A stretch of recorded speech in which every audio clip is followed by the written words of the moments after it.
Delighted today to be chatting to Jane Pendlebury, who is the Chief Executive Officer of the Hospitality Professionals Association. For those of you who don't know, HOSPA helps finance, revenue, IT, marketing, and asset managers to network and to manage their careers. Good morning, Jane, and welcome. Good morning, Mary. Thank you very much for welcoming me on today. No, we're delighted to have you. And I know that an awful lot of people are going to be very interested because throughout lockdown, back office have been working full time pretty much, and that makes up the core of your membership. So how have they been? How have they been managing? Well, I don't want to underestimate anything. It's been a hard time, I think, for everybody in the industry. And so, yes, those finance people have been very busy working away, getting their cash flow. Cash flow is king, sorted as far as they can, and ensuring that they can keep their staff on and generate revenue wherever they can and as soon as they can. But it's been a busy time.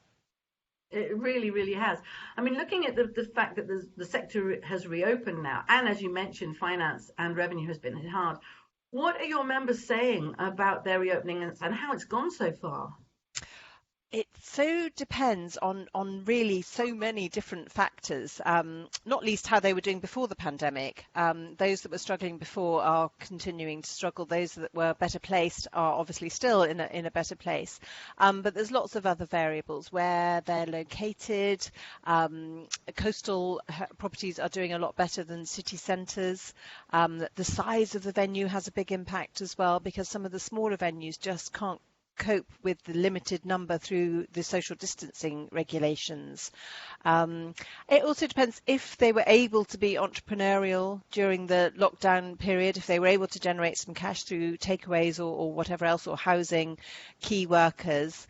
All of this is sort of impacting how they're going on their reopening. And of course, not all the businesses have reopened at all. There's lots that aren't planning on reopening until autumn, and some even next year. So there's no single answer as to what they're saying about their reopening, but it's a mixed bag. Some are doing really well, some are not doing so well. Do you think overall your members are optimistic about the future of the sector? I think it's a very optimistic, positive thinking sector anyway, just by virtue of the fact that we're in hospitality.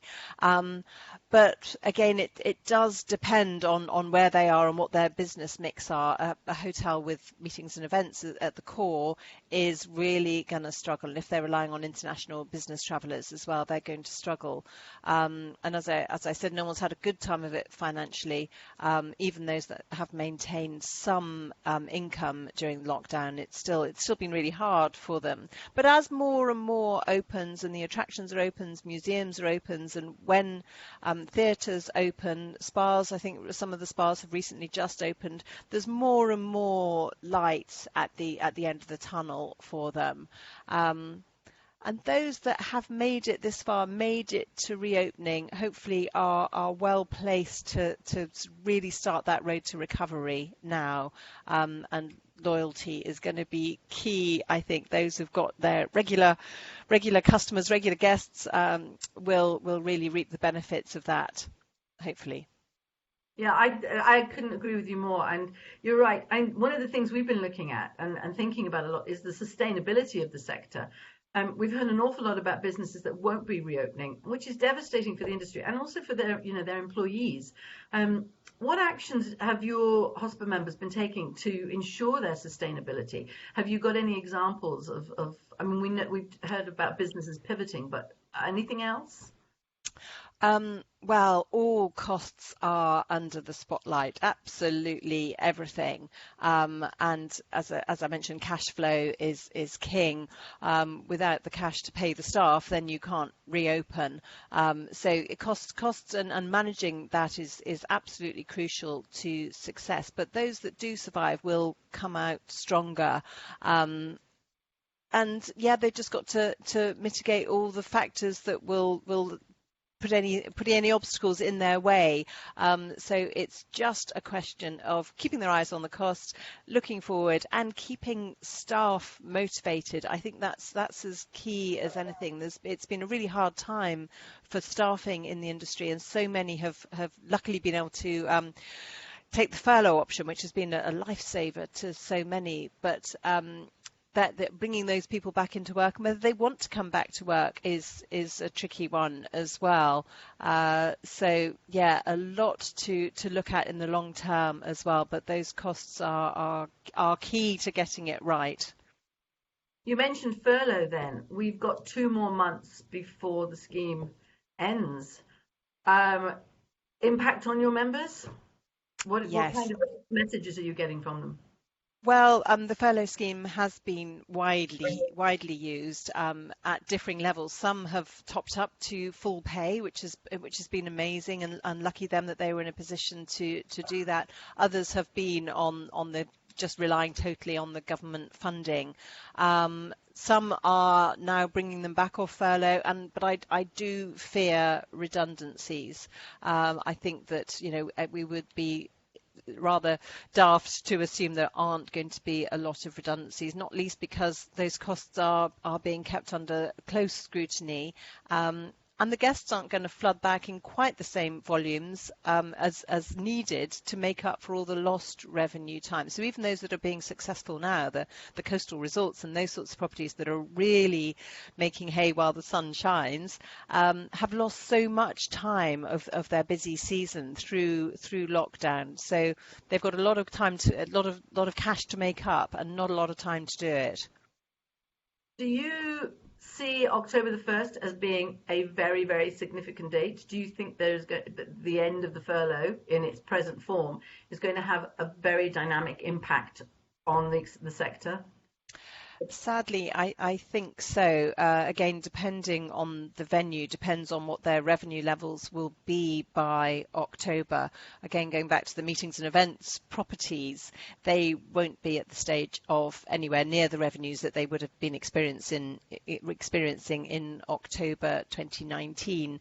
So there are going to be a lot of job losses, sadly. But it's, I think, crucial to really think those job losses through, which of course they will be, but there are certain roles that are still key, sales and marketing, revenue management, things like that. They might seem obvious ones to cut, but actually they're probably some of the last that should be cut as well. So yeah, it's going to be a significant time as people go into redundancy consultancy. Yeah, it's just very frightening. And I mean, you look at that and you think, okay, people are coming back to work with the threat of redundancy hanging over them potentially. What have your members been doing to build confidence and resilience within their teams? Yes, that's a good one, and I think a reflection of the better employers have got more loyal teams. So communication, as ever with staff, has been key, and I know that some properties have done amazing things through weekly, daily Zoom calls, Facebook groups, all sorts of different things just to keep that staff morale going while they're off work. And although if you are completely furloughed, you're not allowed to do any work that's going to generate any commercial benefit to the business, that's not to say that they can't do any training or any thinking or any planning in their head. And I think, again, the good managers out there have been spreading that word down through the ranks and trying to get them to sort of be thinking about things, maybe looking at things differently, how things can be done more effectively. But keeping that team spirit, I think, is going to be, or has been, the key to success. And that will be rewarded as the workers come back to work, because they'll want to be there, they'll understand the business, how it needs to thrive. So hopefully those that have been looking after their staff during the furlough and the lockdown period will probably fare better than those that haven't paid so much attention. Yeah, I mean, something that I've just thought of while we were chatting then is, with regard to the future and what happens when we hit, when the situation regarding furlough changes, do you think we're going to see a shift in the pay dynamics of the pay scales, etc.? Because the marketplace is going to change. And we had an example last week with over 1,000 applicants for one receptionist's job. Do you think that there is going to be a change in the way people are remunerated? I don't think there was a lot of room to move anyway, actually. I think the minimum wage was quite prevalent in hotels before that.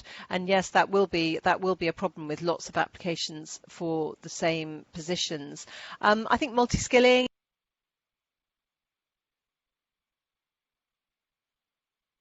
as a receptionist has got to be aware that their role obviously is primarily to greet the guests and look after the guests, but they mustn't shy away from doing other roles as well, so long as the employer isn't taking advantage of them.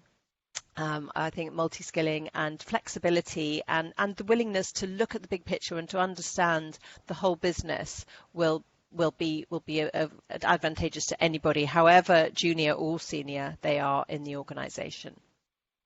So to looking at resilience and confidence, it's going back to that for a moment. It's about also being flexible, adaptable, and agile, I think. Absolutely, and the employees that want to see the business success, that are charming, that are working hard, will be the ones who are sustained through the redundancy process as well. Fantastic. What advice would you give to the sector as we move hopefully into possibly a more settled time over the rest of the summer? Yeah, well, keep your eye on the ball, keep teams motivated, keep them informed, keep those communication lines open, keep your eye on the costs. I know I've said that a couple of times, but it's absolutely vital that they continue to keep their eye on the costs without making any rash decisions that are going to have long-term negative effects on staffing. So those people that hopefully will help generate business, they are key, even if there doesn't seem to be much demand at the moment. Any demand that there is needs to be grasped with both hands. And keep confident, or be confident. The demand, I truly believe the demand for hospitality will come back. And I don't know whether this is wishful thinking on my part, but I do feel that there's a greater understanding of the hospitality sector now from the general public. They're not taking it for granted so much that they can just grab a coffee or can't be bothered to cook, go out for dinner. To many, it's a real relief to have access to hotels, restaurants, pubs, any hospitality environment. And long may that continue. But keep the faith, keep the confidence, and keep doing it to the best of your ability. There's a sector out there that each person does things differently. There's a 5-star sector, there's a lower sector, but so long as it's being addressed and it's being addressed professionally, then we should see success. Thank you. That was a fantastic point to finish on. Enjoy the rest of your day, and thank you very much for taking the time to talk to me today, Jane. Thank you so much, Mary. Good to talk to you. Thanks for your time. Bye. Bye-bye.